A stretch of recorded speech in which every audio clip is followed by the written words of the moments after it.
Selamat siang untuk kita semua. Perkenalkan, saya Retno Putri, saya dari Prodi Pendidikan Ekonomi kelas malam. Di sini sebagai tugas UAS dari mata kuliah Pengantar Ekonomi dan Bisnis, saya akan mempresentasikan hasil dari PBL saya. Sebentar saya akan share screen.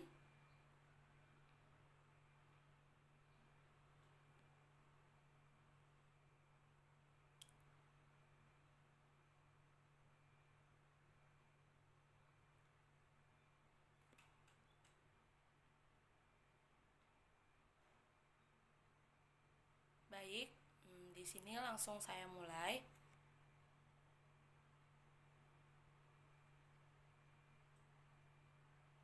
Boleh kita lihat sama-sama. Di sini saya akan mempresentasikan yaitu tentang PBL saya, strategi pemasaran penjualan mie sop Mama Moti. Tugas UAS dari mata kuliah Teori Ekonomi Mikro yang saya hormati, dosen pengampu ada Dr. Andus Pak Habib. Dosen pengampu Dr. Andus Habibi Karim MM. Disusun oleh Retno Putri Sari Bruginting dengan NIM 187215021, program ulangan akhir semester Fakultas Ilmu Pendidikan Prodi Pendidikan Ekonomi Universitas Pancasakti 2022. Ya, di sini bisa kita lihat judulnya yaitu Strategi Pemasaran Penjualan Mie Sop Mama Moti yang disusun oleh saya sendiri, Retno Putri Sari Bruginting, Universitas Pancasakti 2022. Boleh kita lihat sama-sama di sini udah tertera lembar persetujuan dosen pembimbing atau dosen pembimbing PBL mata kuliah Pengantar Ekonomi dan Bisnis, Prodi Pendidikan Ekonomi, Fakultas Ilmu Pendidikan Universitas Pancasakti. Ya, boleh kita lihat sama-sama. Di sini juga saya sudah memaparkan daftar isinya, yaitu sampul di halaman 1, judul di halaman 2, lembar pengesahan di halaman 3, daftar isi di halaman 4, bab 1, pendahuluan di halaman 5, dan bab 2 ada di halaman 6, dan yang bab ketiga ada di halaman 7, dan bab keempat kesimpulan dan saran ada di halaman 8, dan bab 9 ada di daftar pustaka di halaman 9. Oke, di sini sudah tertera pendahuluan yaitu bab 1, latar belakang PBL. Latar belakangnya yaitu dengan perkembangan zaman dan teknologi, maka orang sekarang mulai berhati-hati dalam memilih dan membeli makanan. Karena pada masa ini banyak makanan yang mengandung bahan kimia berbahaya. Mayoritas masyarakat menginginkan makanan yang rasanya enak dan murah tanpa memperdulikan kandungan yang terdapat dalam makanan tersebut. Untuk itulah saya menyediakan makanan yang rasanya enak dan cukup murah, sederhana, higienis, aman untuk dikonsumsi karena tidak mengandung bahan kimia yang berbahaya. Hal ini juga akan menarik minat masyarakat untuk membelinya. Cukup istimewa salah satunya adalah mie sop. Keberadaan makanan mie sop sebagai salah satu makanan yang enak dan nikmat ini memang layak dikembangkan sebagai usaha alternatif. Dengan melihat potensi atau kelebihan di atas, maka saya ingin membuat usaha agar masyarakat tidak pernah lupa dengan makanan mie sop, unjur penjual. Di sini boleh kita lihat ada rumusan masalah juga, yaitu yang pertama bagaimana tips untuk membuka usaha mie sop yang baik dan benar serta tidak mengalami kerugian. Yang kedua, bagaimana cara mengantisipasi persaingan usaha bisnis saat ini. Dan yang ketiga, bagaimana cara agar kita bisa meraih kesuksesan dalam bisnis mie sop. Dan yang selanjutnya itu tujuan usaha. Tujuan usahanya yaitu memperoleh keuntungan yang sebesar-besarnya, menambah pengalaman kewirausahaan dalam kegiatan usaha, menambah pengalaman ilmu pengetahuan kewirausahaan dalam melakukan kegiatan usaha, mewujudkan kemampuan dalam kewirausahaan untuk meningkatkan kualitas di dalam berusaha. Dan di sini bab kedua ada definisi dan uraian, yaitu Ini definisi dari tokoh-tokoh. Boleh kita lihat sama-sama. Oke.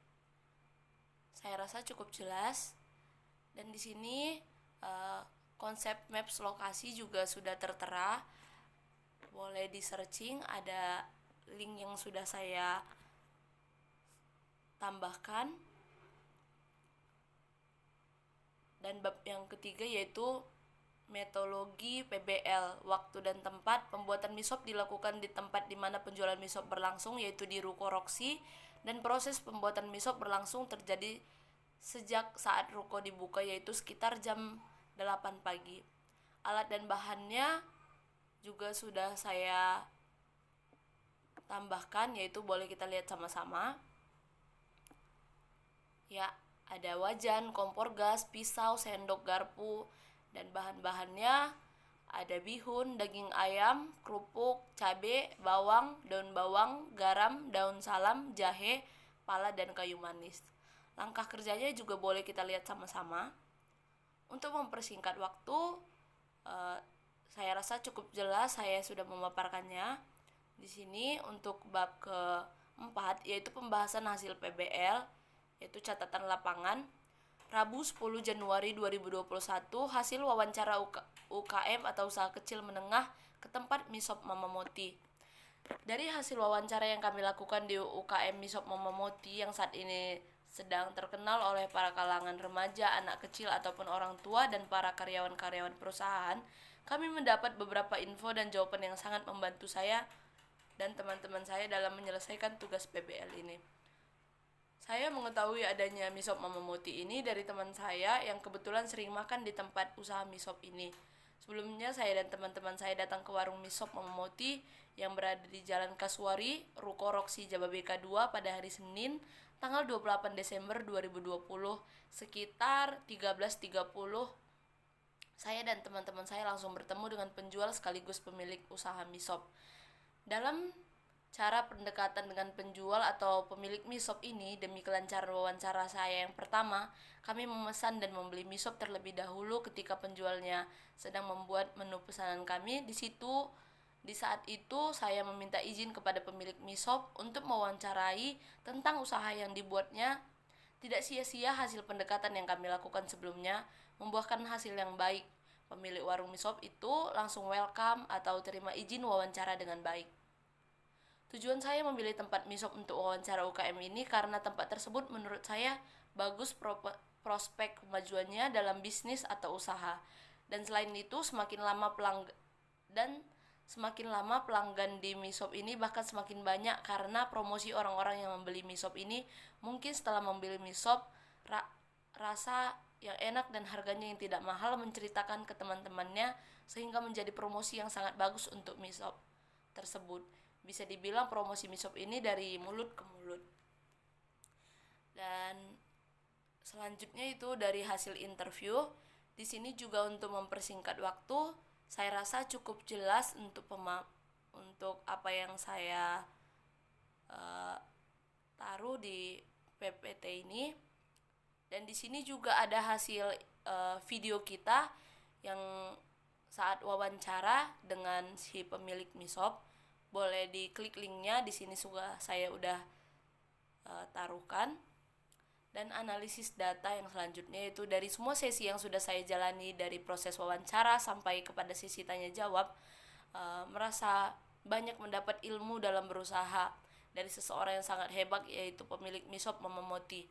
Dari semua yang sudah dipaparkan oleh beliau, boleh saya simpulkan dari saya pribadi, yaitu bahwa untuk membuka usaha kita tidak boleh khawatir ataupun takut untuk memulainya, karena dalam setiap usaha yang kita lakukan pasti ada buah yang akan kita dapatkan. Yaitu yang selanjutnya bab yang kelima, yaitu kesimpulan dan saran. Di sini juga untuk mempersingkat waktu saya rasa cukup jelas untuk pemaparannya. Dan yang bab keenam, daftar pustaka, yaitu Ginting Putri Sari Retno 2022 Januari, strategi penjualan mie sop Mama Moti, Bekasi Cikarang, Jalan Kasuari, Ruko Roxy. Di sini saya juga menampilkan hasil wawancara saya dan jenis makanan yang dijual oleh Misop Momomoti. Di sini juga ada lampiran linknya, boleh diklik kalau ingin membeli dengan online. Oke, mungkin sekian yang bisa saya jelaskan. Jika ada salah kata yang kurang berkenan atau kurang memuaskan, sebelumnya saya minta maaf. Sekian dan terima kasih.